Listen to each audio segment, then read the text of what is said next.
L'Égypte est l'une des plus grandes civilisations du monde antique. 2 siècles d'égyptologie, d'exploration et de fouilles ont dévoilé d'incroyables secrets et permis des découvertes fabuleuses. Grâce à des technologies de pointe et des recherches récentes, ces découvertes sont maintenant réétudiées et réexaminées.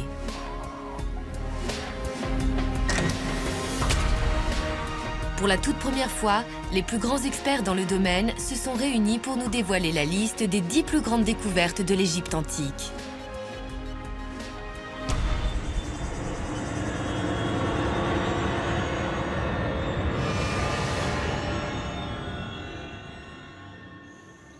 Chacune de ces découvertes est un trésor à part entière, et même bien plus que cela. Elle constitue une porte d'entrée sur l'une des civilisations les plus extraordinaires que notre monde ait jamais connue. Ces découvertes constituent une fenêtre sur le passé et nous permettent d'avoir une idée de la vie des Égyptiens de l'Antiquité, de leur façon de penser et de leur activité. Certaines pièces découvertes il y a des dizaines, voire des centaines d'années restent des énigmes. Il faut les déchiffrer. Comment de tels mystères pourraient-ils transformer ce simple tombeau en un moyen de résurrection? Le lieu en lui-même et les inscriptions présentes sur les murs sont comme un code informatique ou un mode d'emploi. Comment expliquer la vague de violence au cours de laquelle les plus beaux tombeaux d'Égypte ont été profanés? C'était une action organisée, commise par des groupes bien structurés. Les Égyptiens ont bâti des édifices aux dimensions jamais égalées au cours des millénaires suivants. Comment ont-ils fait? Personne ne sait avec certitude comment ces gens, sans rien d'autre que des outils basiques et la sueur de leur front, ont pu construire un monument aussi extraordinaire.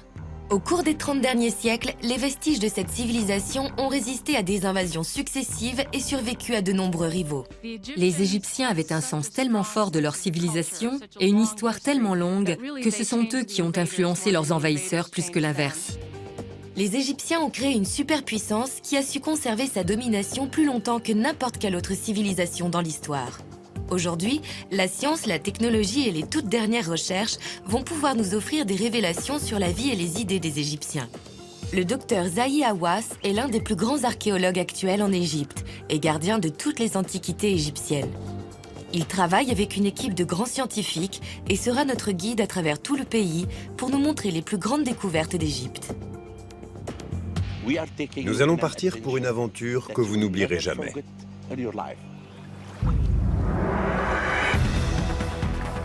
La première découverte est un ouvrage technique très ingénieux qui a permis à l'Égypte de devenir l'une des plus grandes civilisations antiques. Cette découverte est un vrai miracle. Elle nous montre de quoi les Égyptiens étaient capables. Le plus incroyable, c'est que cette innovation technologique se trouve à l'intérieur d'un bateau.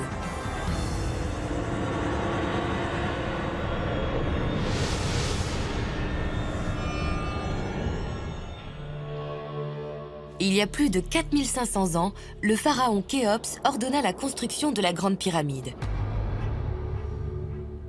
Mais ce qu'il a enfoui dessous est tout aussi impressionnant pour d'autres raisons. Ce qui est incroyable dans cette découverte, c'est de se dire que les Égyptiens ont réussi à construire un tel bateau il y a 4500 ans. La barque solaire de Khéops est l'une des pièces les plus extraordinaires au monde. Sa longueur est équivalente à la hauteur d'un immeuble de 13 étages. Elle est constituée de 1200 pièces maintenues par des morceaux de bois et d'une sorte de tissage. À Gizeh, le site avait été fouillé à de nombreuses reprises. Cette trouvaille a été due au hasard. Cette découverte est arrivée complètement par hasard, comme c'est très souvent le cas dans l'histoire. Nous sommes en 1952. L'archéologue Kamel El-Malak supervise le déblaiement d'une zone proche de la Grande Pyramide. Toute cette zone, au sud de la pyramide, était couverte de débris et de cailloux que les archéologues ont commencé à nettoyer. En déblayant, ils sont tombés sur de grandes dalles de calcaire soigneusement disposées. El-Malak, curieux, décide de percer un petit trou dans l'une des dalles. Il s'est approché, a regardé à l'intérieur, et comme il me l'a dit ensuite, j'ai senti l'histoire. El Malak découvre 41 énormes dalles de calcaire pesant entre 17 et 20 tonnes chacune. Ces dalles recouvrent une cavité profonde de 30 mètres de long. Mais c'est le contenu de cette cavité qui fascine les égyptologues. Ils ont vu cet amas de bois et de cordes, puis des rames. Pourquoi Khéops aurait-il fait enterrer un bateau en plein désert à côté de sa pyramide? La réponse à cette question nous éclaire sur la vision qu'avaient les Égyptiens de la mort et sur ce qui attendait le pharaon après sa disparition. La pyramide était faite pour abriter son corps, mais son âme devait partir et subir une transformation. Khéops était roi et dieu. À sa mort, il devait ne faire plus qu'un avec le dieu du soleil. En montant au ciel, le pharaon rejoint le dieu solaire Ra. Une fois unis, ils parcourent ensemble le ciel chaque jour. Et pour cela, selon la croyance des Égyptiens, il leur faut un immense navire. La construction de ce bateau était parfaitement logique pour les Égyptiens. Pour eux, ce voyage à travers le ciel ne se faisait pas en volant, mais en naviguant sur les rivières censées entourer notre monde. Dans la croyance égyptienne, la présence de ce navire a un but très concret. Il servira dans l'au-delà. Khéops était roi et dieu. Donc il aurait besoin de ce navire pour se déplacer, aller voir des gens. Mais surtout, il ne ferait plus qu'un avec le dieu solaire. La barque solaire de Khéops est censée servir à transporter son maître à travers le ciel. Elle a donc un rôle crucial dans la religion, mais cela représente aussi autre chose. Les navires et l'eau sont des éléments primordiaux dans la vie des Égyptiens. La barque de Khéops est une preuve fabuleuse de l'importance du Nil dans l'Égypte antique. Les bateaux renvoient au Nil, et le Nil, c'est l'Égypte. Pour les Égyptiens, le Nil apporte la nourriture et l'eau et permet l'irrigation. Mais surtout, il leur permettait de se déplacer à travers le pays. Le Nil fait le lien entre le nord et le sud de l'Égypte. Il permet aux Égyptiens d'échanger avec le monde extérieur. C'est la richesse apportée par le fleuve qui permet à cette civilisation de grandir. Le Nil est l'élément le plus important pour les Égyptiens dans la construction de leur civilisation. On peut donc dire que l'Égypte antique a été bâtie aussi bien grâce aux Égyptiens que grâce au Nil. Les trésors, l'or et les joyaux proviennent de Nubie au sud. Le granit avec lequel sont bâtis les plus beaux monuments égyptiens parcourt des centaines de kilomètres en bateau en provenance d'Assouan. Les pharaons ordonnent des expéditions commerciales au pays de Punt, à plus de 1500 km au sud. Le commerce fluvial fournit au pays de grandes ressources qui permettront aux pharaons de bâtir un empire. L'importance des bateaux dans l'Égypte antique est évidente lorsque l'on observe les peintures murales partout dans le pays. En revanche, l'art ne peut démontrer les technologies ingénieuses utilisées pour bâtir des vaisseaux aussi impressionnants. Pour les archéologues, la découverte de ce bateau, parfaitement préservé grâce à la façon dont il a été enfoui, est aussi cruciale qu'une véritable remontée dans le temps. On aurait dit que tous les éléments du bateau sortaient tout juste du chantier naval et que pas une seconde ne s'était écoulée depuis 4500 ans. Les archéologues ont alors la possibilité d'étudier les techniques de construction navale de l'Antiquité, comme s'ils s'étaient trouvés là lors de la construction de ce bateau, 45 siècles plus tôt. Chacune des 1200 pièces de la coque a été taillée à la main. Les planches de bois sont emboîtées de façon très complexe, comme un puzzle. Chaque pièce s'imbrique individuellement et uniquement dans la pièce suivante, au-dessus, en dessous et au debout. Mais le plus remarquable, c'est la façon dont les planches sont jointes. Les Égyptiens ne se servaient pas de clous pour construire leurs bateaux. Ni vis, ni rivet, ni colle. Ce bateau est assemblé par des fibres végétales.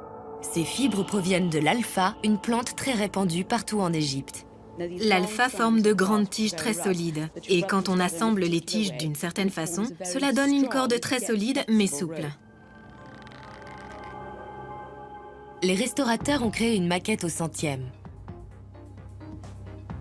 C'est comme ça qu'ils utilisaient la corde. Elle leur servait à assembler les planches de bois. C'est incroyable. Le développement de cette technique offrait aux Égyptiens un avantage sur les autres peuples. À l'époque de la construction de la barque solaire de Khéops, la plupart des autres peuples savaient tout juste creuser des troncs pour fabriquer des canoës.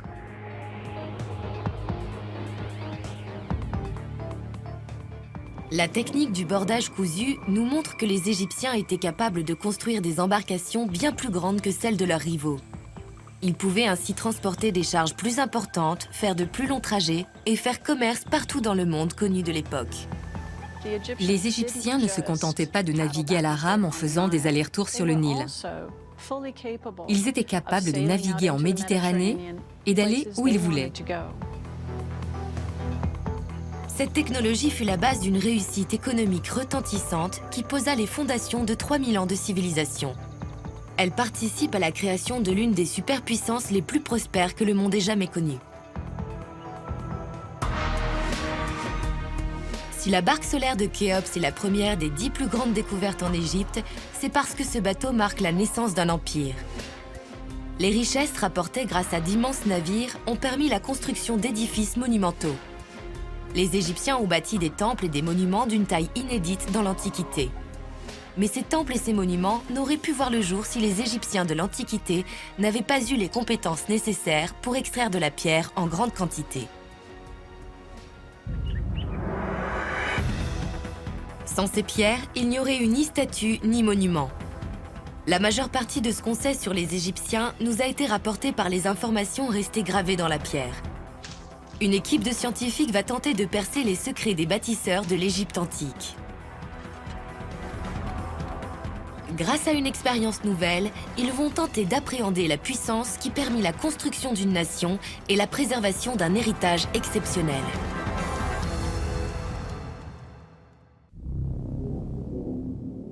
Les plus grandes découvertes égyptologiques nous donnent un aperçu de cette civilisation exceptionnelle qui perdura pendant 3 millénaires. Ce patrimoine consiste en une série d'édifices d'une taille et d'une perfection qui inspirent aujourd'hui encore une grande admiration. Les scientifiques tentent de comprendre comment, à une époque où n'existaient que des outils traditionnels, les Égyptiens réussissaient à exploiter des carrières et à manipuler d'énormes blocs de pierre, comme l'obélisque inachevé. L'obélisque est resté tel quel, comme un témoignage de la capacité des Égyptiens à découper la pierre.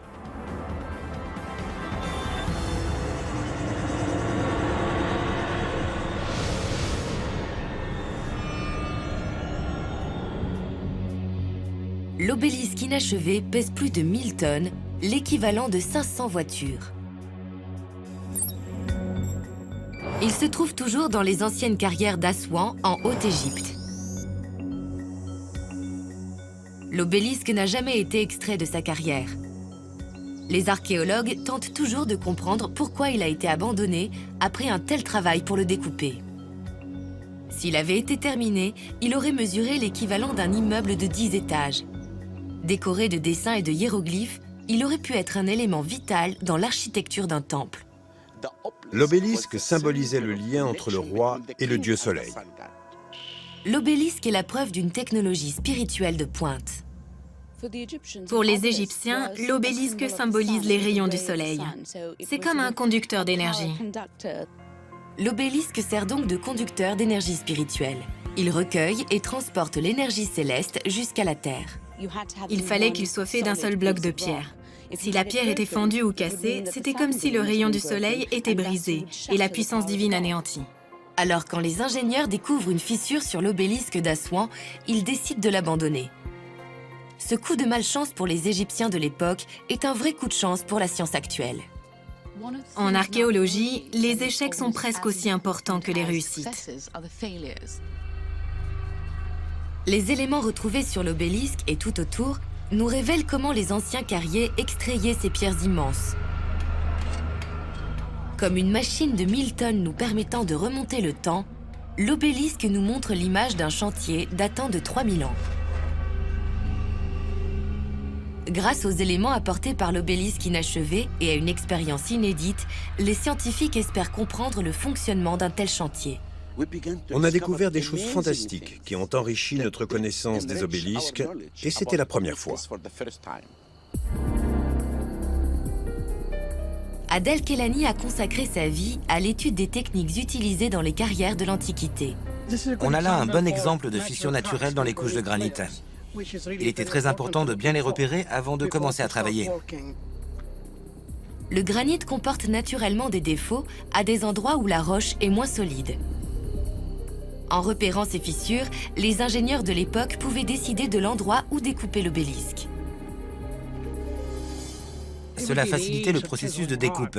Pour séparer un tel bloc de pierre, on risque toujours d'encaisser des morceaux. Mais là, ils profitaient des couches naturelles du rocher pour séparer plus facilement l'obélisque, de manière plus expéditive. Ensuite, les ouvriers tapaient sur la ligne de fracture à l'aide de cailloux afin de fragiliser la roche. Ces cailloux, ancêtres de la masse, étaient constitués de dolérite, une roche bien plus dure que le granit. Mais cette méthode prenait beaucoup de temps, et dans les carrières, le temps était un luxe que les ouvriers n'avaient pas. Quand le pharaon commandait un monument, il le voulait vite. Il avait tout simplement peur de ne pas vivre assez longtemps pour voir le monument achevé. La durée moyenne du règne d'un pharaon était d'une petite dizaine d'années, et aucun roi n'aurait confié son patrimoine à son successeur. Les monuments devaient durer pour l'éternité, mais le temps imparti à leur construction était relativement court. Vu le nombre d'obélisques et de statues en granit à travers l'Égypte, il est évident que les carriers ont fini par trouver une solution. Et c'est en dessous de la carrière que les archéologues ont trouvé des indices qui les ont menés à une réponse. Tout ce qu'on voit ici, c'est comme un livre ouvert qui nous raconte toute l'histoire de ce que fabriquaient les Égyptiens. Entre les strates rocheuses, on trouve des briques d'argile calcinées, des copeaux de bois brûlés et des éclats de pierre fracturés par la chaleur. Grâce à ces éléments, Adel pense avoir compris comment les ingénieurs égyptiens procédaient pour accélérer l'extraction de la pierre. Les Égyptiens se servaient du feu pour casser la pierre. Sous l'effet de la chaleur du feu, la pierre se dilate et se contracte en refroidissant. Ce processus permet de fragiliser, voire même briser, le rocher. En théorie, la maîtrise de ce procédé aurait permis aux Égyptiens de séparer de gros blocs de granit. Mais Adel n'a encore jamais éprouvé cette théorie. J'ai hâte de voir le résultat. C'est une découverte toute nouvelle. Exactement à la façon des ingénieurs de l'époque, Adel repère une fissure dans la roche.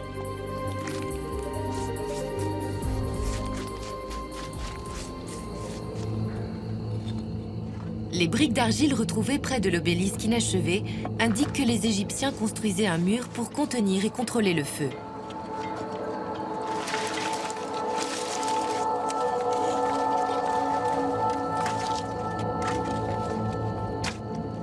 Les flammes font monter la température de la roche jusqu'à 800 degrés, ce qui provoque la dilatation et la fragilisation de la roche. Au bout d'une heure, Adel peut s'approcher sans risque. En jetant de l'eau froide, la température de la roche baisse de 85% en quelques secondes. La roche se contracte instantanément.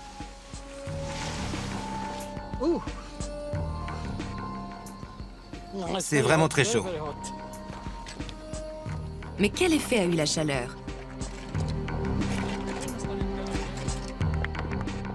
Adel va maintenant vérifier si la pierre fragilisée par le feu est plus facile à casser qu'une autre section qui n'a pas subi les flammes. Au bout d'une demi-heure, les ouvriers s'arrêtent. Sans le feu, l'action des ouvriers n'a eu que peu d'impact sur la roche. Tandis que sur la section brûlée, la fissure s'est élargie. On voit très bien l'impact qu'a eu le feu sur les couches de granit. C'est un procédé vraiment plus rapide que ce qu'on pensait.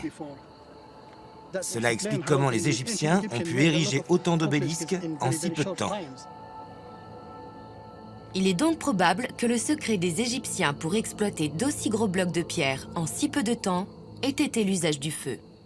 L'un des principaux mystères des technologies d'Égypte antique a été résolu aujourd'hui grâce à cette expérience. L'obélisque inachevé nous a fourni des indices et l'archéologie expérimentale nous a montré que la théorie fonctionnait. On sait maintenant comment les Égyptiens pouvaient exploiter des blocs de roche d'une taille surhumaine. On a découvert comment ils faisaient pour découper un obélisque. Ces grands monuments ont encore le pouvoir d'inspirer l'émerveillement. Ils ont été édifiés il y a plusieurs millénaires sans l'aide d'aucune de nos technologies modernes et l'on commence tout juste à comprendre comment. La troisième découverte nous emmène au-delà de la technique. Face aux plus grands bâtisseurs d'Égypte, aux hommes qui ont créé l'un des monuments les plus reconnaissables de l'histoire.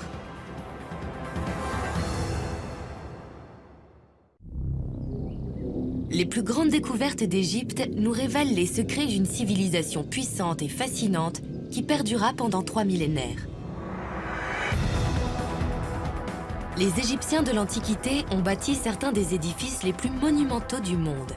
Et le plus impressionnant de tous est sans doute la Grande Pyramide. Cette troisième découverte nous parle des hommes qui l'ont bâtie. Personne ne sait avec certitude comment ces gens, sans rien d'autre que des outils basiques et la sueur de leur front, ont pu construire un monument aussi extraordinaire. Mais la science est sur le point de résoudre ce mystère.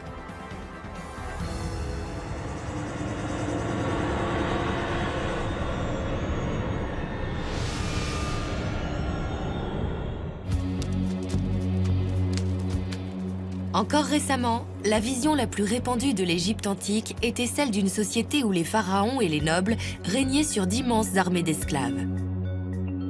Mais de nouvelles découvertes ont permis de rectifier cette image. Ces découvertes ont révélé une hiérarchie sociale très sophistiquée, une classe ouvrière bien traitée, une société comparable au monde du travail actuel, avec des syndicats, des patrons et des chefs. Les pyramides se trouvent à Gizeh.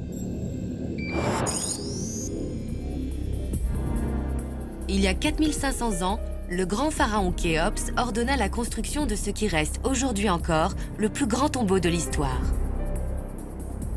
La pyramide s'élève à plus de 150 mètres au-dessus du plateau et pèse 17 fois le poids de l'Empire State Building. Certains disent que la Grande Pyramide a dû être construite par des extraterrestres ou grâce à des sorts jetés par des prêtres au pouvoir mystique. Toutes ces croyances sont nées du fait que la taille de cet édifice défie toute explication logique. Encore récemment, beaucoup croyaient que la pyramide avait été construite par des armées de milliers d'esclaves. Mais le docteur Hawass a fait une découverte qui lève le voile sur le mystère des bâtisseurs de pyramides. J'ai enfin pu écrire l'histoire des bâtisseurs de pyramides grâce à la découverte de leurs tombes. Cette découverte est le résultat d'une enquête minutieuse et d'un long travail archéologique. En 1990, le docteur Hawass découvre des éléments mystérieux. Lorsqu'on a commencé les fouilles, j'ai trouvé des choses très étranges. Des ossements, des grains de blé. Je n'ai pas compris ce que c'était. Les archéologues se rendent compte que les tombes des ouvriers sont faites de la même roche que les pyramides. C'était du calcaire, du granit et du basalte, des matériaux provenant de la construction de la pyramide. Ces matériaux leur avaient servi à construire un tombeau pour leur roi.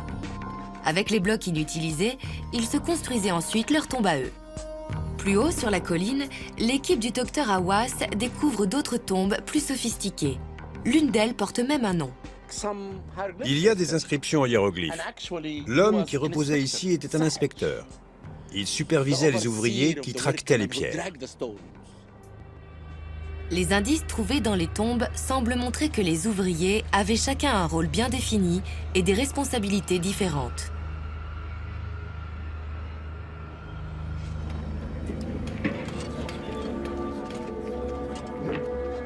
L'organisation était très semblable à celle d'un chantier actuel.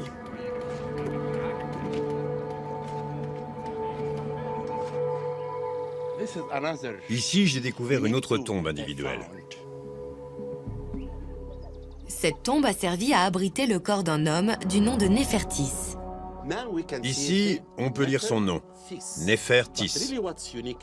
Mais pour moi, ce qui est vraiment remarquable, ce sont ces scènes de vie. On voit ces hommes préparer de la bière et faire du pain. C'est pour ça qu'à mon avis, Néfertis était peut-être l'ouvrier chargé de la boulangerie. Le musée du Caire contient des statuettes découvertes à Gizeh. Ces figurines représentent les rôles des différents citoyens, comme faire du pain ou du vin.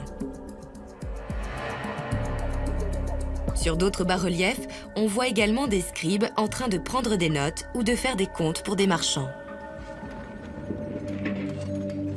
Là encore, ces objets nous montrent une main-d'œuvre organisée suivant une hiérarchie qui nous est familière, semblable à celle de l'industrie moderne. Et il semble que les ouvriers étaient respectés et bien traités. Les éléments démontrent qu'il existait même un programme d'assistance médicale. Bien sûr, les ouvriers avaient régulièrement des accidents. Une pierre pouvait leur tomber sur la main ou sur la jambe, par exemple. Leur travail consistait à manipuler d'énormes blocs de pierre. Le corps de ces hommes et de ces femmes était mis à rude épreuve. Toutefois, les études menées sur les ossements retrouvés montrent que les ouvriers bénéficiaient de soins médicaux particulièrement sophistiqués. Janet Monge est anthropologue et spécialisée dans l'étude des ossements de l'Antiquité. On a ici la radio d'un numérus qui montre clairement qu'à un moment donné, bien avant la mort de l'individu, l'os a été fracturé. Mais les os sont malgré tout restés bien droits, ce qui signifie que l'os cassé a dû être immobilisé pendant un certain temps. Même avec nos standards actuels, on peut dire que la guérison a vraiment été bien faite. Le médecin a fait du bon boulot. Visiblement, les ouvriers étaient très valorisés par leurs employeurs. Le statut d'ouvrier était plutôt privilégié. Les travailleurs étaient bien payés, bien soignés. C'était en fait un boulot plutôt confortable. Les tombes des bâtisseurs de pyramides apportent la preuve de groupes structurés de professionnels et d'artisans qualifiés, organisés en une hiérarchie bien huilée. Ils bénéficient même d'un système de santé assez sophistiqué. Cette découverte montre quelque chose d'important. Les pyramides n'ont pas été bâties par des esclaves. Les tombes de Gizeh ayant appartenu à des citoyens ordinaires semblent de ce fait avoir été ignorées par les chercheurs de trésors. C'est une autre tombe, restée close pendant 35 siècles, qui a constitué la plus célèbre découverte d'Égypte, la tombe du plus connu des pharaons, Toutankhamon.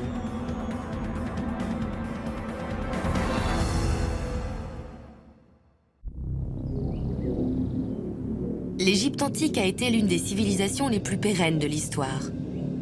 Elle a été dirigée par les plus puissants des rois. Ces statues représentent des hommes ayant vraiment existé.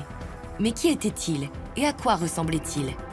Les archéologues tentent de le découvrir en explorant la tombe du pharaon Toutankhamon. Ce n'est pas une simple statue. C'est l'icône de tout un monde. Qui était l'homme derrière le masque d'or?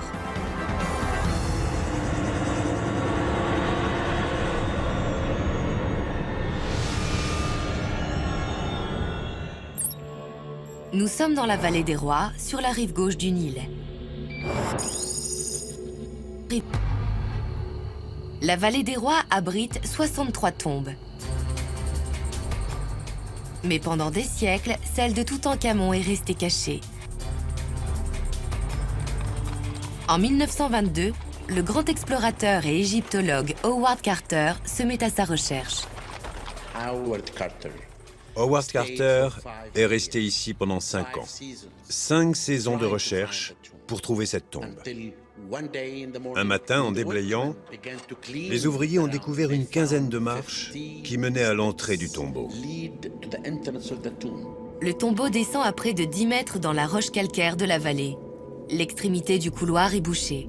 Carter perce une entrée. Et là, il est tombé sur un véritable trésor.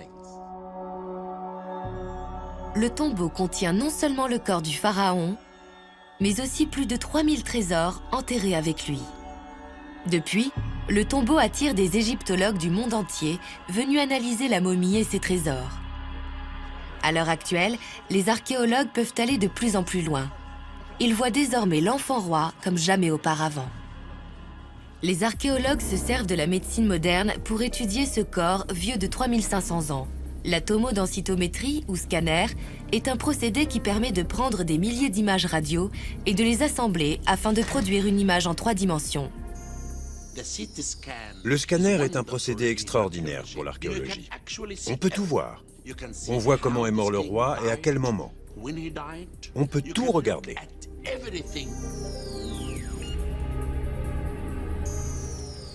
Les experts enquêtent sur un trou mystérieux à l'arrière de la tête du roi Toutankhamon. Cette blessure pourrait-elle être la cause de sa mort? Quand on observe le crâne, on voit un trou à l'arrière de la tête. Ce qu'on appelle le foramen magnum, c'est-à-dire l'endroit où le crâne est relié à la colonne vertébrale, est endommagé. Tous ces éléments pourraient correspondre à une blessure causée par une attaque. Cette blessure laisse à penser que le garçon au masque d'or aurait été assassiné. Le jeune roi a-t-il réellement subi une mort violente? Nous trouverons peut-être des réponses en étudiant la momification du corps. La momification est un procédé aussi ancien que la civilisation égyptienne. Personne ne sait vraiment d'où vient la tradition égyptienne de momifier les corps. Mais le fait que l'Égypte soit située dans le désert y est sûrement pour quelque chose. Les Égyptiens ont dû voir que dans le désert, les corps des animaux morts restaient en parfait état. La première opération consistait à dessécher entièrement le corps à l'aide d'un minéral appelé natron. Sans natron, la momification est impossible. Le natron agit de la même façon que les petits sachets de gel de silice qu'on utilise de nos jours pour protéger le matériel électronique de l'humidité. Le natron est un mélange de sel et de bicarbonate de soude qui draine tout le liquide présent dans le corps.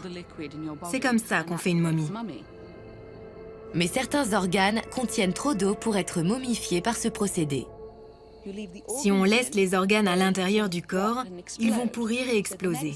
Donc l'étape suivante consiste à retirer les organes internes et le cerveau. Pour cela, il faut découper le crâne, le vider à l'aide d'une tige et le refermer. Cette blessure crânienne serait donc peut-être due au procédé de momification et non à une attaque meurtrière. À l'université de Pennsylvanie, Janet Monge s'est lancée dans l'étude du scanner de la momie du roi Toutankhamon. Lorsqu'une blessure est produite avant la mort de l'individu, on appelle ça un dommage ante-mortem. Et en général, si la personne était vivante au moment de la blessure, on observe une certaine cicatrisation de l'os ou des tissus. Là, ça ressemble plutôt à un dommage post-mortem. Le trou dans le crâne du roi Toutankhamon correspond au genre de trou effectué durant la procédure de momification. Ce trou n'a absolument rien à voir avec un éventuel meurtre. Ça n'a rien de suspect. Les causes de la mort du roi restent donc un mystère. Par contre, la science peut expliquer la façon dont il a vécu et nous permettre une introspection dans l'esprit d'un grand dirigeant d'Égypte. Il semblerait que le pharaon n'ait pas eu une apparence aussi royale que le suggère son masque d'or. Il avait une belle mâchoire bien carrée. Mais à part ça, il avait le visage plutôt fin. Bien sûr, il était déconseillé de se moquer du roi. Mais s'il avait été un simple écolier, il aurait été le genre d'enfant à se faire taxer de dents de lapin, si vous voyez ce que je veux dire.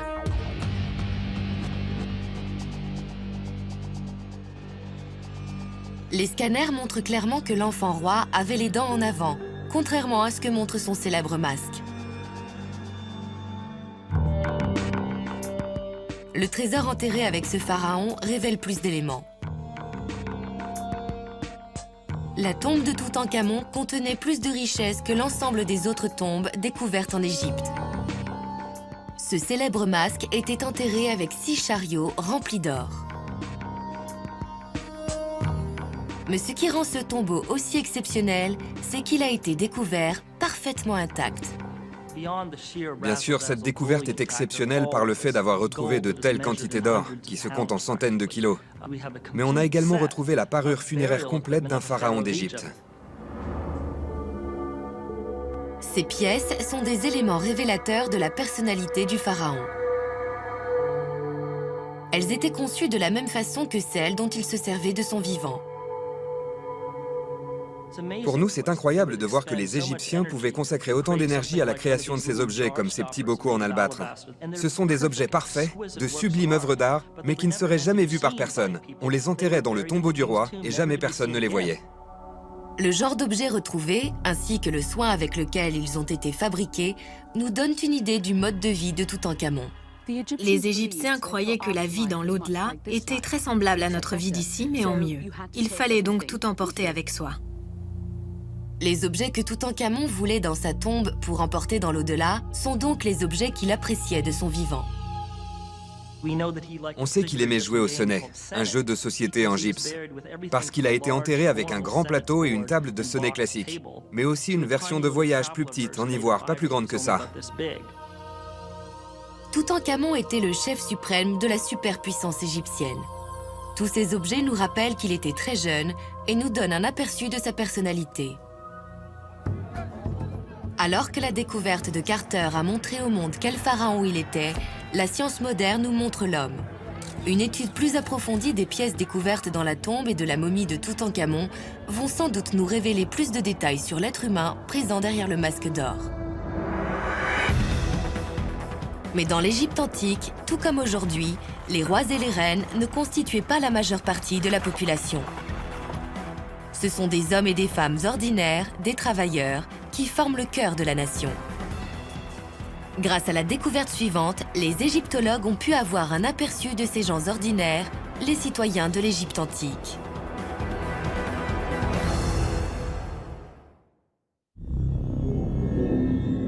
Ces 10 grandes découvertes effectuées en Égypte nous révèlent une civilisation extraordinaire. Tandis que les vestiges qui nous restent nous montrent à quoi ressemblait l'Égypte de l'Antiquité, il est beaucoup plus difficile de savoir comment vivait son peuple. C'est comme un trou de serrure, par lequel on observe la vie dans l'Égypte antique. La 5e découverte nous offre une chance de comprendre la vie des citoyens ordinaires dans le village des bâtisseurs de tombes.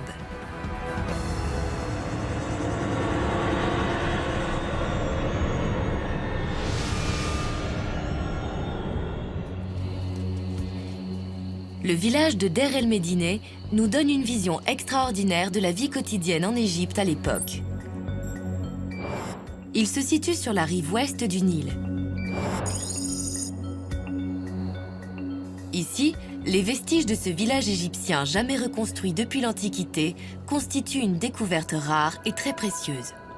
Der el-Médineh est quasiment resté intact. C'est une ressource inestimable pour les archéologues qui cherchent à reconstituer le mode de vie des Égyptiens de l'Antiquité. Le village a résisté au temps parce qu'il était construit en pierre. En effet, la plupart des villages de cette époque étaient bâtis en briques d'argile dans la plaine inondable du Nil et ont disparu avec le temps. Là où on a vraiment eu de la chance, et ce qui est extraordinaire, c'est que Der el-Médineh ait survécu. Le village abritait 280 personnes et se situait à un endroit assez improbable, loin dans le désert, à 1 heure de marche de la vallée des rois. Les archéologues en ont déduit que Der el-Médineh avait dû être construit pour héberger les ouvriers travaillant dans la vallée. Ils étaient chargés de la construction et de la décoration des tombes royales dans la vallée. Il semblerait que des familles vivaient là, dans une maison de plein pied. Ici, c'était l'entrée d'une maison.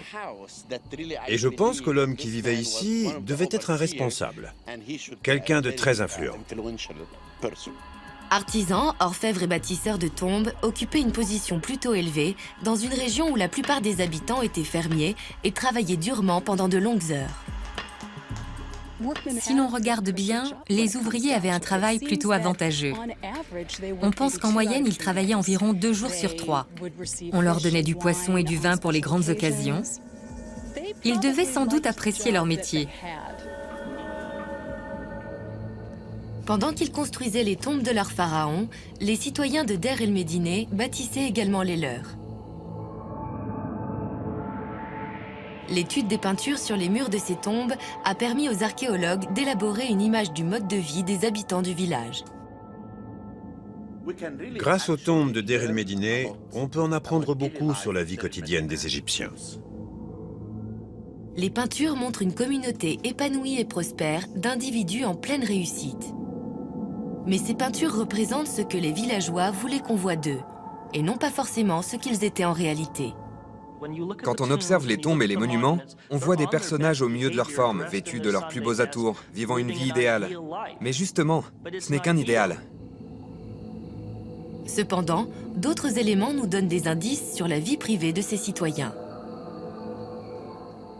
Il se passait des tas de choses. Des choses dont les gens ne voulaient pas qu'on soit au courant. Les indices sont partout. Toutes les falaises qui entourent le village sont en calcaire. Du coup, n'importe quel caillou qui comporte un côté plat comme celui-ci constitue une surface potentielle pour écrire. Et ce potentiel a été exploité à fond par les habitants de Der el-Médineh. Pour un Égyptien de l'Antiquité, ce genre de caillou, c'est comme un post-it. Il pouvait en ramasser un n'importe où, à tout moment, rien qu'en se baissant, et écrire quelque chose. Ces tessons, auxquels on donne le nom grec d'ostrakon, au pluriel ostraka, servaient aussi bien pour des rapports officiels que pour des notes personnelles. Les Égyptiens utilisaient notamment ces ostrakas pour envoyer des messages à leurs amis, ce qui permet aux experts actuels d'avoir une vision jusque-là inédite dans l'archéologie. On a appris par exemple que les Égyptiens ne s'attachaient pas les cheveux. Grâce aux ostrakas, on apprend ce que les Égyptiens faisaient de leur temps libre. Ils aimaient l'alcool, le sexe et les ragots. Grâce à ces ostrakas, on peut reconstituer une image de leur vie quotidienne il y a 3000 ans.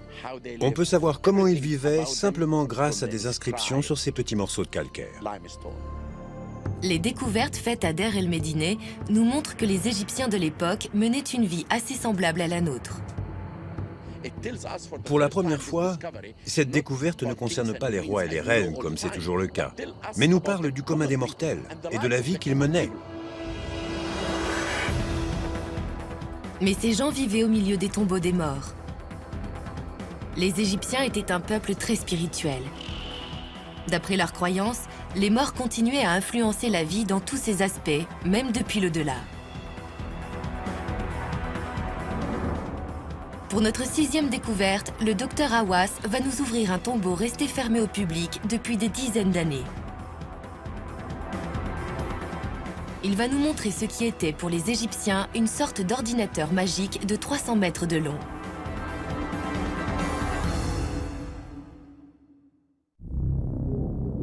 Toutes ensemble, les 10 plus grandes découvertes de l'Égypte révèlent un aperçu de la vie du pays dans l'Antiquité. Mais il est impossible de comprendre la vie des Égyptiens sans comprendre leurs croyances sur la vie après la mort. La 6e découverte, la tombe de Séti Ier, nous en offre un sublime aperçu. En quelque sorte, cette tombe représente un peu le guide du routard de l'au-delà. L'étude de ce lieu a dévoilé un véritable code secret visant à transformer un simple trou creusé dans le sol en une machine à résurrection.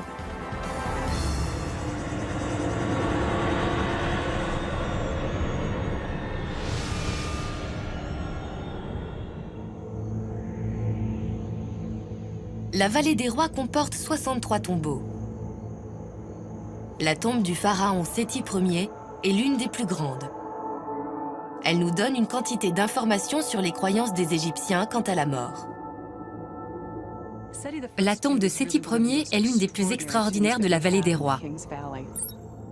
La tombe de Séti fait partie des tombes de la vallée des rois, sur la rive ouest du Nil. À la fin de l'été 1817, un explorateur italien du nom de Giovanni Belzoni arrive sur le site.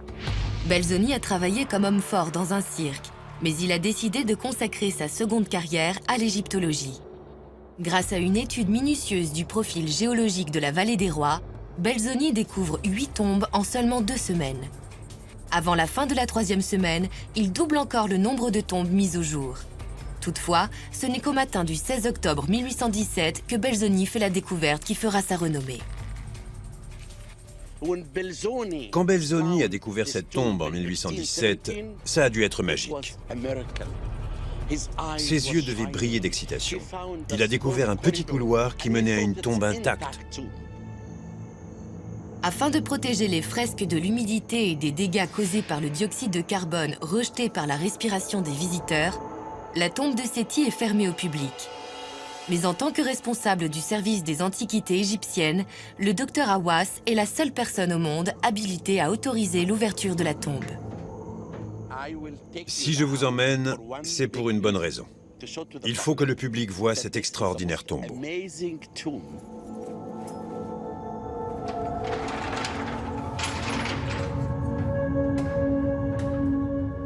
Le couloir d'entrée est taillé à même la roche. Le tombeau est creusé dans le rocher, sur près de 300 mètres. Les murs du tombeau comportent des fresques parmi les plus spectaculaires de toute l'Égypte antique. La moindre surface à l'intérieur de la sépulture est peinte. C'est à couper le souffle, non seulement par la beauté des formes, mais aussi par l'incroyable vivacité des couleurs utilisées. Cette scène est magnifique. Elle montre la relation entre Séti Ier et la déesse Nout. Ce qui est incroyable, c'est qu'on la voit toucher Séti pour lui montrer son soutien et sa bénédiction pour son passage dans l'au-delà. Les archéologues analysent toutes ces images pour mieux comprendre les croyances égyptiennes sur ce qui attendait les pharaons après leur mort. Cette tombe est l'une des rares dans la vallée des rois à nous expliquer comment le tombeau en lui-même fera du roi un dieu. Pour le comprendre, il faut connaître la croyance égyptienne selon laquelle Ra, le dieu soleil, parcourt le ciel durant la journée, apportant ainsi la vie sur terre. Mais la nuit, Ra parcourt le monde souterrain pour lutter contre les démons qui menacent la terre d'Égypte. Ce cycle solaire est d'une importance vitale pour les Égyptiens de l'Antiquité. Pour eux, si ce cycle restait incomplet, le soleil ne se lèverait plus, le Nil cesserait de couler et ce serait la fin du monde. Après sa mort, la mission de Séti consistait à rejoindre Ra dans son combat. Le roi était censé participer au cycle solaire pendant les heures souterraines. Il était très important qu'il en fasse partie. C'était sa mission dans l'autre monde. Séti devait être sûr qu'il ressusciterait après la mort, afin d'accomplir sa mission et sa destinée. Les peintures qu'il avait commandées pour sa tombe sont des formules magiques pour faciliter sa résurrection. Ces formules magiques tiennent lieu de modes d'emploi ou de programmes informatiques. Elles ont une fonction et permettent d'atteindre l'objectif recherché. Il ne s'agit pas d'un art, mais d'une écriture logique et fonctionnelle, comme des lignes de code destinées à la programmation d'une machine. La tombe est une machine à ressusciter. Elle a une fonction à remplir et un objectif à atteindre. Les dessins et les mots inscrits sur les murs de cette tombe tiennent lieu de code informatique ou de mode d'emploi. Ces fresques codées nous révèlent comment les Égyptiens considéraient le mysticisme et la magie. Pour eux, c'était réel. Une fois qu'on croit à la magie, une baguette magique fonctionne exactement comme un marteau, par exemple. C'est un simple outil qui a une fonction et permet d'atteindre un objectif. On arrive dans la dernière chambre du tombeau. Les images sur les murs de cette pièce représentent le paradis. C'est le dieu Osiris qui règne sur le paradis. Cette peinture représente très clairement Séti saluant le dieu. Mais comment Séti pourrait-il se trouver à la fois au paradis et dans le monde souterrain pour combattre les démons?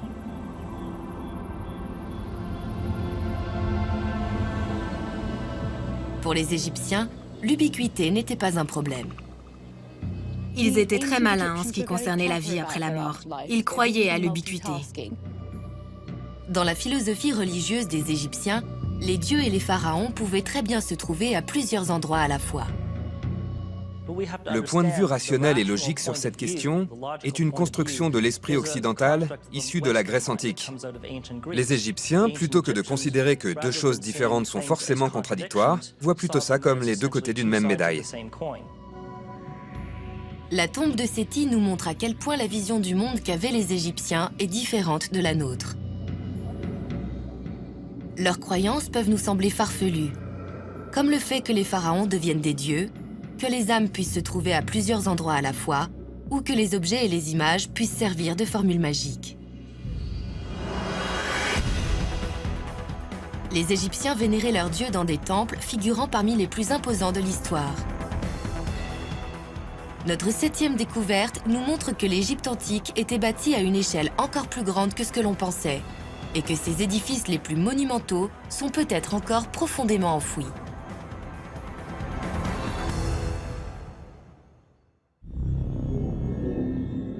Les 10 plus grandes découvertes de l'Égypte antique nous révèlent les secrets d'un monde qui a prospéré il y a plus de 5000 ans.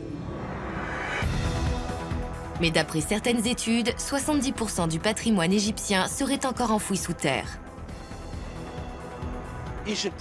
La civilisation égyptienne est unique au monde. Nulle part ailleurs on ne trouverait autant de temples et de tombeaux sous la surface de la terre. L'un de ces monuments est le temple d'Akhmim.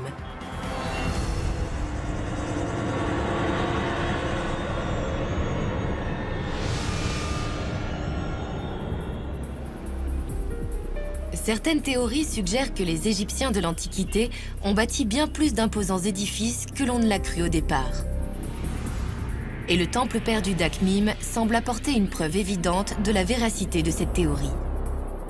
L'Égypte est principalement connue pour ses pyramides situées près de Gizeh, dans le nord du pays. Les touristes se pressent également à proximité des immenses temples plus au sud, à Luxor. Mais de nouveaux éléments semblent indiquer que les Égyptiens se sont lancés dans d'énormes constructions à travers tout le pays. Le centre de l'Égypte n'est pas une région très connue des touristes, ni même de la plupart des égyptologues.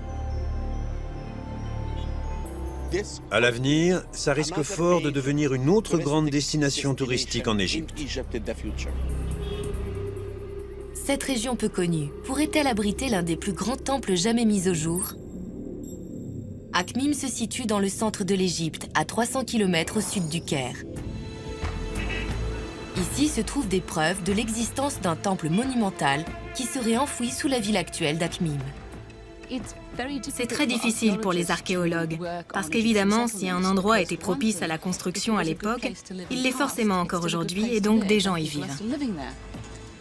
L'un des problèmes principaux à Akhmim, c'est qu'il s'agit d'une ville vivante et animée, qui s'est étendue au fil des millénaires. Et l'ancien centre-ville a été absorbé par le développement urbain. Mais le développement de la ville moderne peut aussi être un avantage. La pose des fondations nécessite de creuser, ce qui permet parfois de mettre au jour le passé. Le développement des villes est souvent à double tranchant, surtout en Égypte. Quand ils ont décidé de construire un bureau de poste à Akhmim dans les années 80, ils ont commencé à creuser et sont tombés sur une superbe statue. En 1981, en creusant pour poser les fondations d'un nouveau bâtiment, des ouvriers mettent au jour la base d'une immense statue. Cette statue représente Ramsès II, l'un des plus puissants pharaons d'Égypte. La taille de cette statue devait sans doute dépasser 50 mètres. Elle était énorme. 50 mètres plus loin, une autre statue est ensuite découverte. Nous nous trouvons ici devant les pieds de la plus grande, de la mieux préservée et de la plus belle des statues de femmes jamais réalisées en Égypte antique. Il s'agit de la femme de Ramsès, Méritamon. D'après certains, ce serait elle qui aurait trouvé le petit Moïse dans les roseaux et l'aurait élevé comme son fils. La taille de ces deux statues constitue un indice sur l'immensité du temple qui se trouvait ici. Mais s'il en reste certains vestiges, ils sont enfouis sous la ville moderne.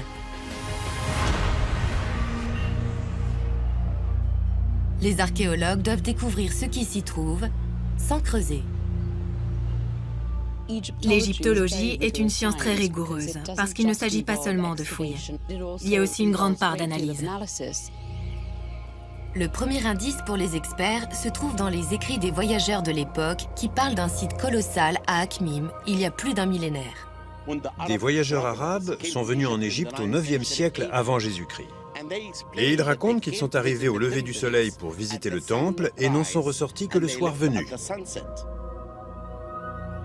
Le soleil a eu le temps de se lever, puis de se recoucher avant que j'aie achevé la visite de ces ruines. Il y a un autre moyen d'avoir une idée de la taille de ce monument. En Égypte, tous les temples sont bâtis suivant un plan similaire. Les temples de l'Égypte antique sont la demeure des dieux. C'est un peu le lieu où le royaume des dieux rencontre celui des humains. Et dans les modèles architecturaux pour représenter le cosmos, il y a une sorte de modèle formel des temples égyptiens. Aujourd'hui encore, les églises, les mosquées et les temples suivent un plan bien défini. Il en allait de même pour les temples égyptiens. Donc après avoir déjà étudié un temple entièrement mis au jour, les archéologues peuvent ensuite appliquer leurs connaissances au site d'Akhmim. Nous voici au temple d'Amon-Rê, à une centaine de kilomètres au sud d'Akhmim, à Luxor.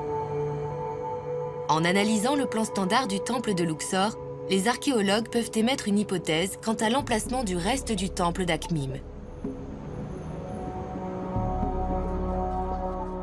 Mansour Borek est spécialisé dans les temples de l'époque.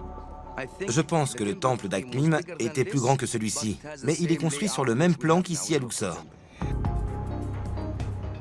Voici à quoi ressemble un temple selon le modèle égyptien. Tout d'abord, une longue avenue pavée qui mène à une immense porte flanquée de 2 statues. À Akhmim, c'est là que se dresse la statue de Ramsès. À l'intérieur se trouve une cour. C'est là que devait se trouver la statue de la reine Méritamon. Mais ce n'est que l'entrée. D'autres cours se succèdent ensuite sur 250 mètres jusqu'au sanctuaire central du temple. Le plan du temple de Luxor s'applique sans doute également à celui d'Akhmim. J'ai une vue aérienne du site sur l'ordinateur. En faisant correspondre l'emplacement des statues d'Akhmim avec le plan du temple de Luxor, le docteur Wegener parvient à évaluer la taille du temple d'Akhmim. Pour avoir une idée de la taille du temple, on peut prendre comme repère le terrain de foot situé en haut à droite de l'écran. On voit que la surface estimée de ce temple couvre à peu près 4 ou 5 fois la surface du terrain de foot. De cette façon, on se rend compte que ce temple était vraiment immense. Même sans fouiller, simplement grâce à une analyse, les archéologues peuvent affirmer que le temple d'Akhmim avait une taille absolument monumentale. Là, c'est peut-être l'entrée du temple. Et le sanctuaire devait se trouver sous ces maisons là-bas. Il faudra encore un gros travail d'excavation et de développement pour pouvoir confirmer l'étendue du temple. C'est comme ça qu'on pourra enfin mettre au jour le temple entier. Mais une chose est sûre, une nouvelle image de l'Égypte se révèle. On aperçoit un pays plus grand et plus développé que ce qu'on imaginait. Il y aurait eu une longue zone développée tout le long du Nil, pas seulement à l'emplacement des sites que l'on connaît aujourd'hui dans le nord et dans le sud, mais aussi dans le centre de l'Égypte. Tout cela constitue la preuve d'une civilisation plus impressionnante que ce que l'on imaginait. Pour cette superpuissance, le dirigeant ayant connu la plus grande réussite fut Ramsès II. La découverte de peintures murales de l'un des temples les plus impressionnants d'Égypte nous révèle le dilemme qui a failli lui coûter son rôle de pharaon. Cette histoire est racontée dans notre 8e découverte, le temple d'Abou Simbel.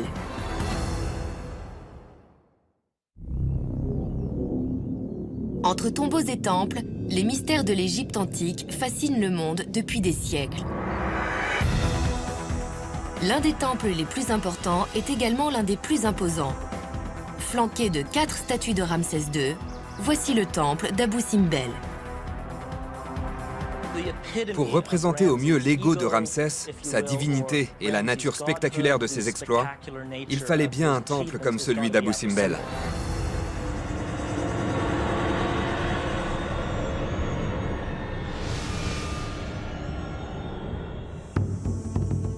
Le temple d'Abou Simbel est la clé qui sert à résoudre le dilemme rencontré par tout pharaon.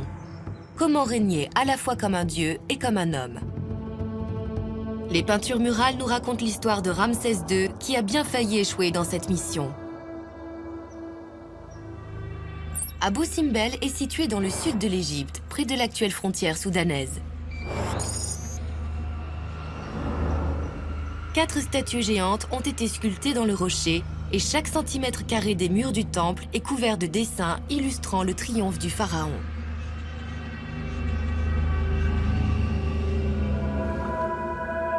En 1871, Giovanni Belzoni, aventurier et égyptologue de la première heure, arrive sur le site. Le temple est alors enfoui dans le sable. Belzoni s'attelle à la tâche pour déblayer les milliers de tonnes de sable. Mais à chaque saut qu'il retire, le sable des dunes remplit à nouveau le trou. Au moment où Belzoni commence à baisser les bras, il découvre une solution simple à ce problème apparemment insoluble. Une fois mouillé, le sable reste en place. Ce plan est un véritable succès. Au terme de 4 ans de travaux, il découvre enfin l'entrée du temple et devient ainsi le premier homme à y pénétrer après plusieurs siècles. Le temple d'Abou Simbel est un monument érigé à la gloire du plus grand bâtisseur, guerrier et pharaon d'Égypte, Ramsès II.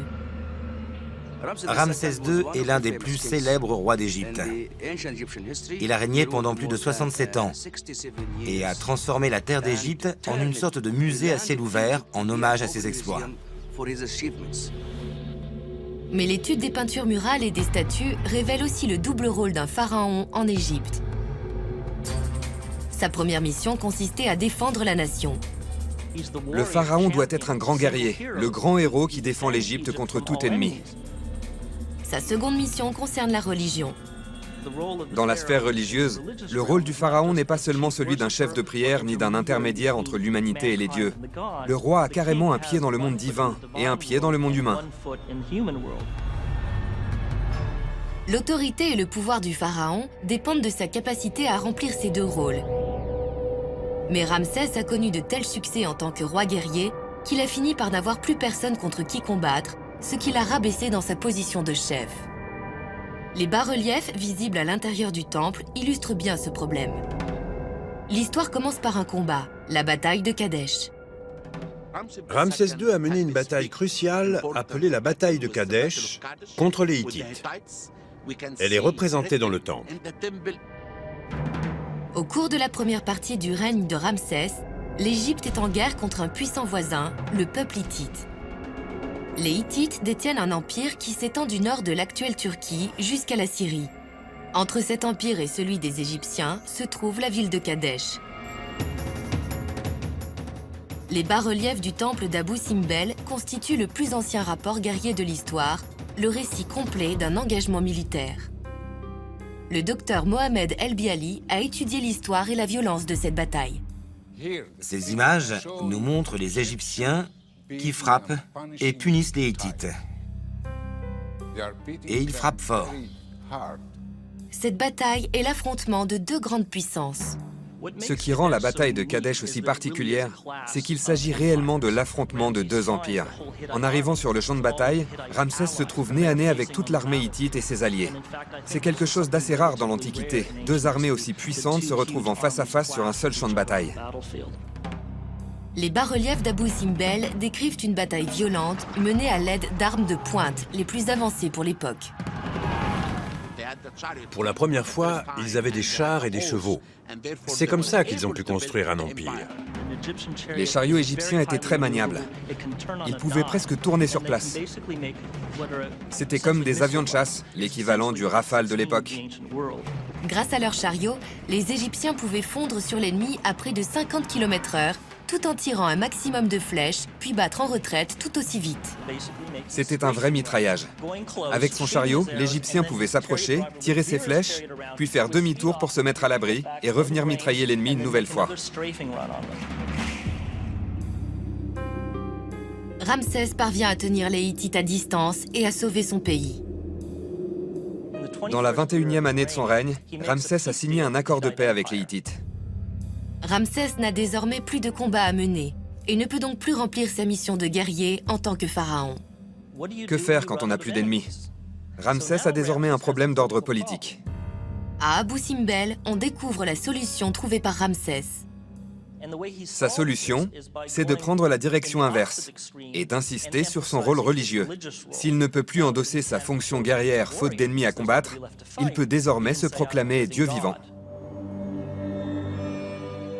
Ramsès affirme sa divinité. À ce moment-là, Ramsès met les deux pieds dans le monde divin. Il devient un vrai dieu à plein temps. Les Égyptiens sont donc désormais dirigés par un vrai dieu. Abou Simbel n'est donc plus seulement un temple dédié au dieu, mais un temple en l'honneur de Ramsès lui-même en tant que dieu. Ramsès II a bâti ce temple pour lui-même en tant que dieu et dédié à l'adoration de sa propre personne. Nous arrivons ici au sanctuaire, le Saint des Saints. l'endroit où Ramsès est représenté déifié, au milieu des autres dieux. On a sa statue dans le sanctuaire, en compagnie des statues des 3 grands dieux égyptiens. Il est au milieu d'eux, à égalité. Politiquement, c'est un coup de maître. C'est une protection infaillible de se déclarer Dieu vivant. C'était un vieillard, et on ne sait rien de ses capacités mentales. Si ça se trouve, il avait perdu la vue, par exemple. On n'en sait rien.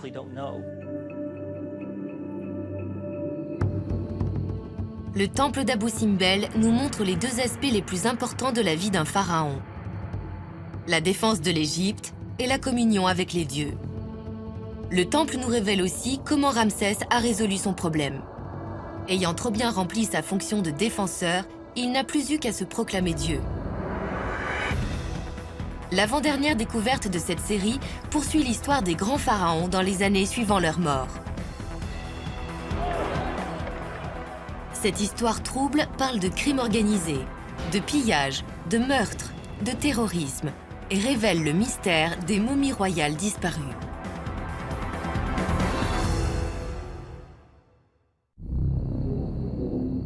Les 10 plus grandes découvertes d'Égypte nous montrent les dessous d'un empire qui a duré plus de 3000 ans. La plupart de ce que l'on sait sur l'Égypte antique nous vient de l'ouverture des tombes des pharaons. Mais ces découvertes ont parfois mis au jour d'autres mystères. À de nombreuses reprises, des tombes ont été découvertes vides. Les momies des pharaons avaient disparu. L'une des découvertes les plus importantes en égyptologie a été celle de la cachette royale. À ce moment-là, les égyptologues se sont retrouvés nez à nez avec tous les plus grands rois.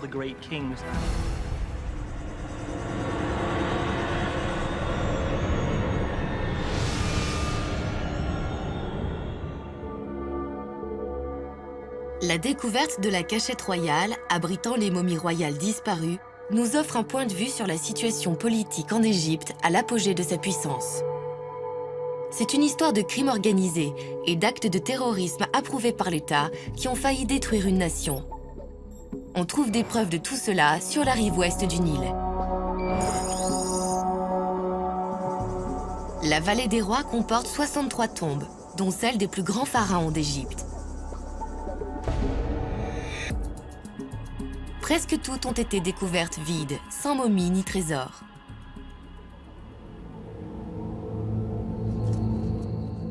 Mais à environ 5 km de la vallée des rois se trouve un autre canyon.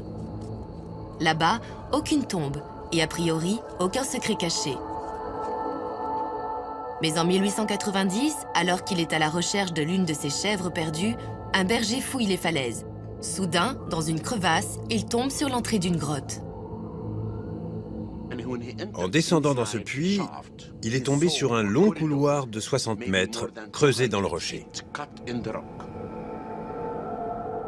À l'intérieur de ce couloir se trouvent les restes de plus de 50 sépultures, notamment les momies de certains des plus grands pharaons de l'histoire. Afin de comprendre comment ces momies sont arrivées là, les archéologues doivent se pencher sur la situation politique et sociale de l'Égypte d'il y a 3000 ans. Une période de disette, ainsi que des dissensions internes entre camps politiques rivaux, plongent le pays dans une profonde anarchie. Avec de tels problèmes économiques et politiques, des invasions étrangères, le système était en train de s'effondrer. Ce système gouvernemental complexe doit faire face à de multiples menaces, qu'il aurait sans doute pu gérer individuellement. Mais comme tout arrive en même temps, le système ne peut y faire face, et tout s'effondre. La société s'écroule. Le peuple subit une grande famine et une pauvreté extrême. Le besoin d'or pousse les gens à se rendre là où ils sont sûrs d'en trouver, les tombes des pharaons.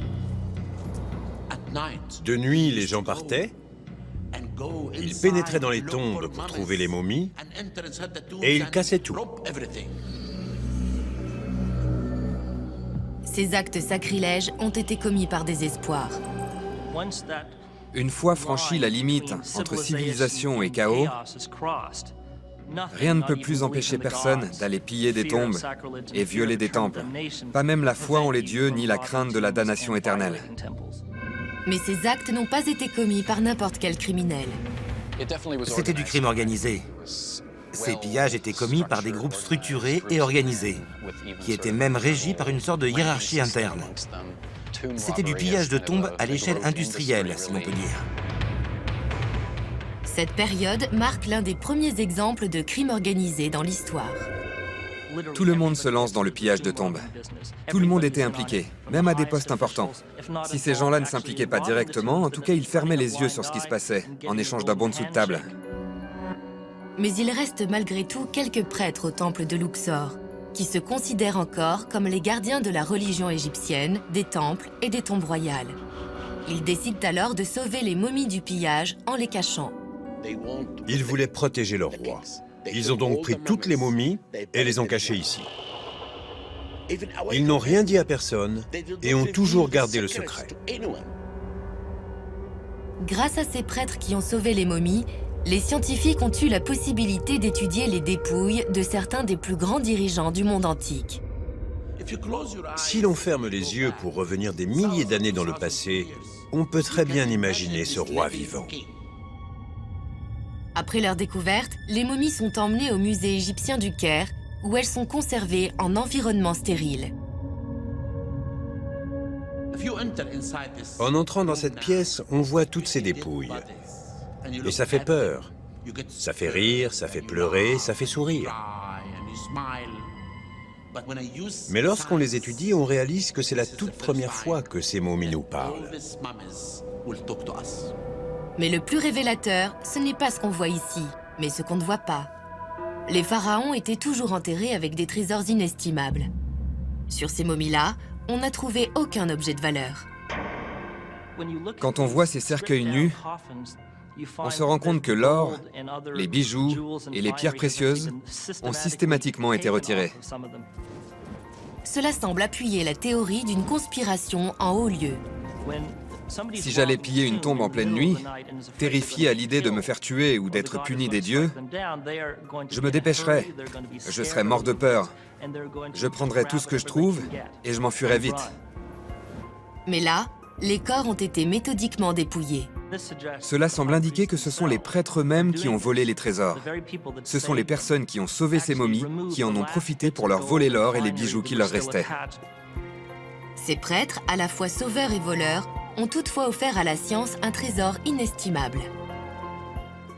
Leur rôle est à double tranchant. On peut se dire qu'ils ont fait une bonne action en cachant ces momies dans un lieu secret et en les protégeant des pilleurs. Mais ils en ont aussi profité pour devenir eux-mêmes des pilleurs. Grâce à des études scientifiques, on est désormais capable d'imaginer la vie qu'ont eue ces grands pharaons. Mais cette découverte nous offre également un point de vue nouveau sur la société égyptienne de l'Antiquité, une société au bord de l'anarchie.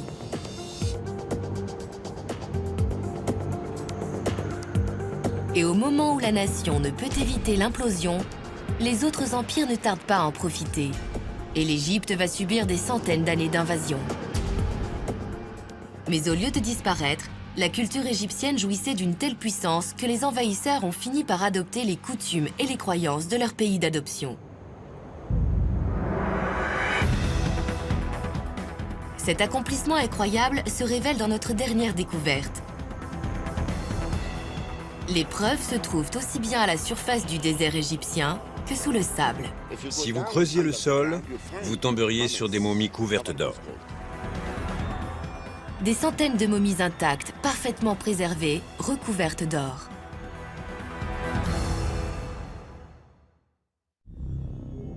Depuis des siècles, la civilisation égyptienne antique captive l'imagination des scientifiques, des archéologues et des aventuriers. Aujourd'hui, une équipe d'experts guidée par le docteur Zahi Hawass ont sélectionné les 10 plus grandes découvertes qui lèvent le voile sur cette extraordinaire civilisation.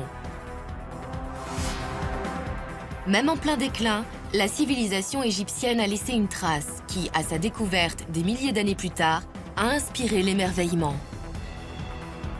Un champ de momies encore intact. Partout autour de vous, à droite, à gauche, n'importe où, si vous creusez, vous tomberez sur une momie.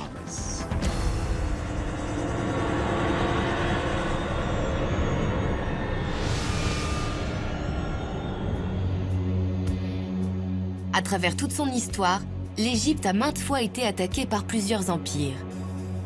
Mais les preuves montrent que la culture égyptienne a tenu bon. La culture égyptienne, la société égyptienne, les croyances égyptiennes ont su conquérir leurs conquérants. Nous sommes dans l'oasis d'Al-Bahariya, dans le désert de l'ouest du pays. Les premiers indices montrant que nous ne sommes pas dans un endroit ordinaire sont tout bonnement posés sur le sable. Des ossements et des crânes parsèment le sable de la vallée. Ces squelettes sont ceux de dépouilles enterrées et déterrées par les animaux sauvages.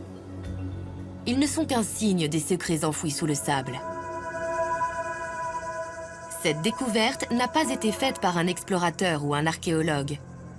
Son auteur ne peut d'ailleurs même pas en parler. C'est un accident qui est à l'origine de cette découverte. En 1994, un âne s'égare dans le désert.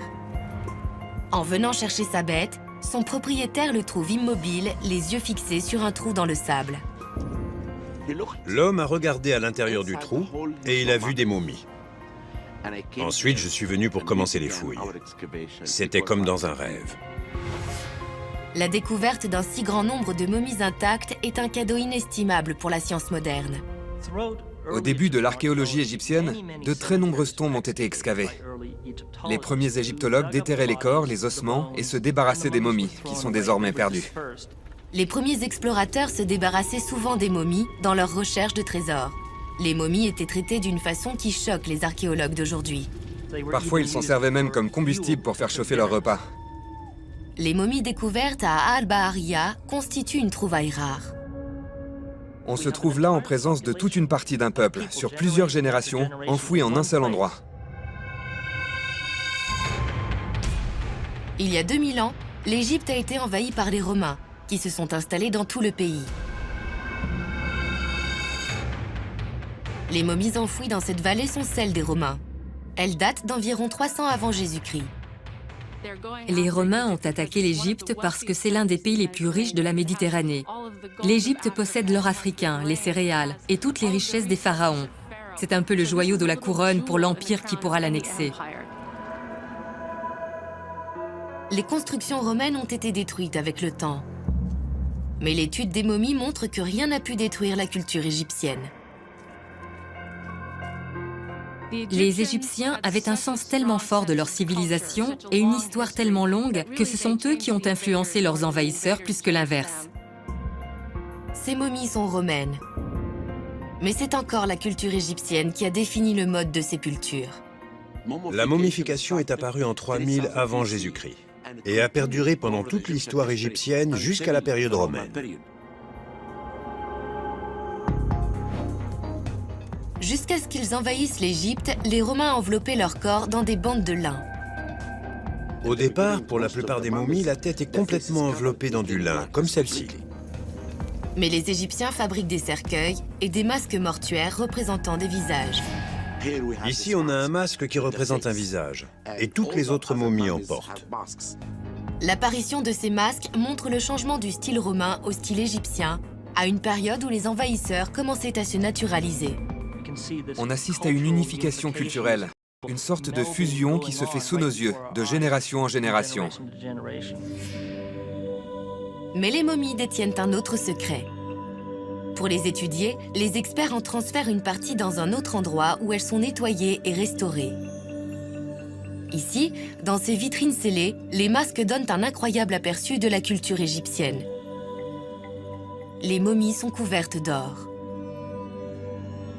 Les Égyptiens de l'Antiquité adoraient l'or. C'était l'une des ressources les plus chères de l'époque.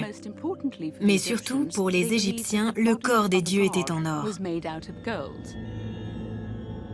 Cela nous explique donc les croyances des Égyptiens concernant la réincarnation et la vie après la mort. À leur mort, les hommes se transforment en êtres divins. C'est pour ça qu'on leur mettait de l'or, parfois directement sur le visage ou bien sur les sarcophages. Cela montrait que la personne était passée du statut de mortel à un état divin. Ces momies sont la preuve que les Romains avaient intégré à leurs propres croyances l'usage de l'or qu'avaient les Égyptiens. Et pourtant, le dessin des visages reflète clairement l'influence romaine de ces nouveaux colons.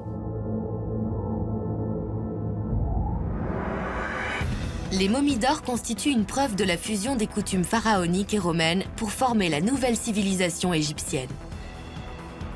Il y avait de quoi contenter les Romains et de quoi contenter les Égyptiens.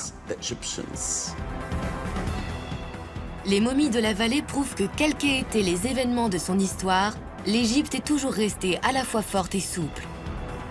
C'est ce qui a permis à ses croyances et à ses traditions de perdurer à travers les âges. Leur sens de l'identité leur a donné une certaine stabilité qui leur a permis de se maintenir à travers les empires successifs. Maintenant que nous avons révélé les 10 plus grandes découvertes de l'Égypte, nous allons les assembler afin d'achever le tableau de cette Égypte antique, un monde qui, jusqu'à aujourd'hui, a toujours gardé sa puissance et causé la fascination.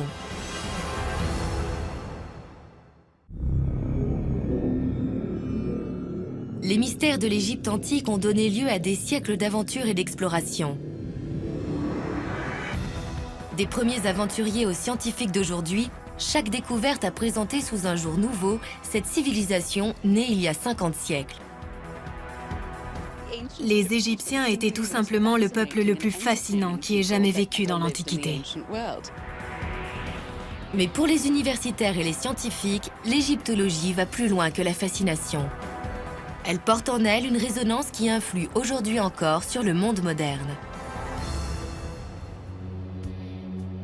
L'héritage de l'Égypte antique est toujours vivant, 2000 ans après l'écroulement de la civilisation qui lui a donné vie.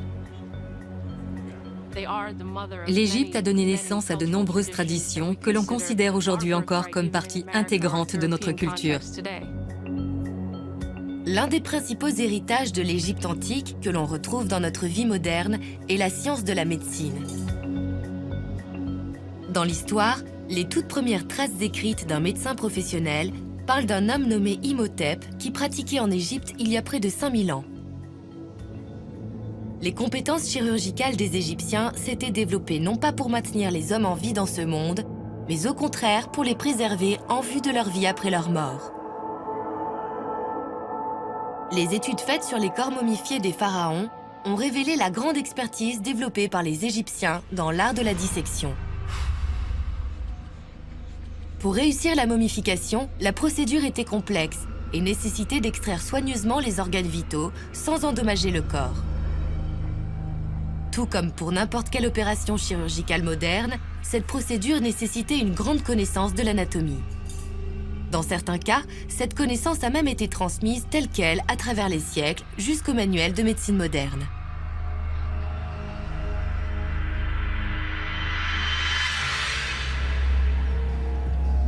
La médecine n'est pas le seul domaine dans lequel nous soyons redevables aux Égyptiens de l'Antiquité. Les techniques modernes d'ingénierie et de construction sont basées sur des connaissances développées le long de la vallée du Nil il y a plus de 4500 ans. La grande pyramide de Gizeh a été bâtie avec une telle précision que sa largeur ne varie que d'à peine 5 cm sur ses 230 mètres de côté. Le génie grec Pythagore, considéré comme le père de la science des nombres, a travaillé en Égypte. C'est là qu'il a développé les formules algébriques qui ont posé la plupart des bases de l'architecture moderne.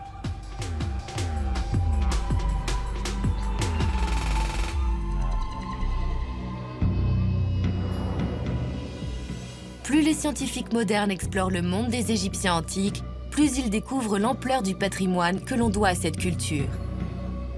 Pas un jour ne se passe sans que la quête de nouvelles découvertes se poursuive.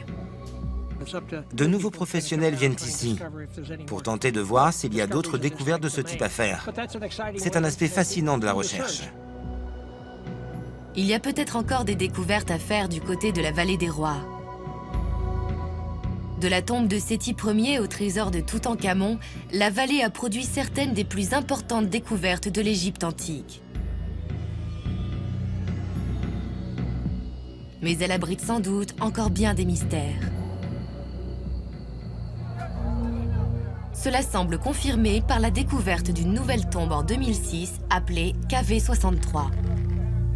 Beaucoup de scientifiques pensent qu'il doit rester encore de nombreuses tombes cachées dans la vallée. À mon avis, on est loin d'avoir découvert les tombes de tous les pharaons. Alors les chances sont encore nombreuses.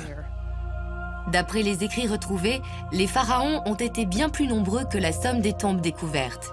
C'est ça qui est excitant. On a des traces écrites qui nous montrent qu'on a encore tant à découvrir.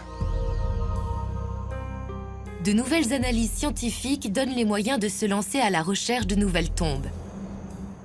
Les archéologues pensent que les Égyptiens cherchaient des failles naturelles dans la roche pour faciliter les travaux de construction des tombes. Une fois qu'ils avaient repéré une zone de fissure, ils regardaient le sens de la roche et n'avaient plus qu'à suivre le sens, comme une ligne droite. Richard Parizek observe ces zones de fracture dans la vallée des rois. Ici, on a une zone de fracture. Et si vous regardez bien, le sens de la roche saute aux yeux. Si les constructeurs de l'époque, il y a plusieurs milliers d'années, creusaient effectivement les tombes en suivant les lignes de fracture, alors l'étude géologique de la vallée est un bon moyen de rechercher une nouvelle tombe. Cela nous donne une direction où chercher. Disons que c'est un bon élément à ajouter aux données de recherche archéologique. Seul le temps nous dira si cette approche amènera à des découvertes aussi extraordinaires que celle de la tombe du roi Toutankhamon. En tout cas, tous les archéologues s'accordent à dire qu'il reste encore beaucoup de découvertes à faire. Pour les générations futures, le classement des 10 plus grandes découvertes d'Égypte ne sera sans doute plus le même, car en archéologie, les méthodes scientifiques continuent d'évoluer. Tout en marchant sur les pas des premiers découvreurs, comme Carter et Belzoni, les scientifiques continuent de faire de nouvelles découvertes. On ne connaîtra jamais tous les secrets que recèle le sable du désert égyptien. Ces secrets nous révèlent non seulement les mystères d'un empire extraordinaire, mais aussi la puissance de l'héritage que ces 3000 ans de civilisation ont légué au monde moderne. Et pendant que l'on continue de s'émerveiller à la vue des grandes découvertes actuelles, les découvertes futures promettent toujours plus de connaissances, de fascination et d'admiration à l'évocation de l'une des plus grandes civilisations de l'histoire, la civilisation millénaire de l'Égypte antique.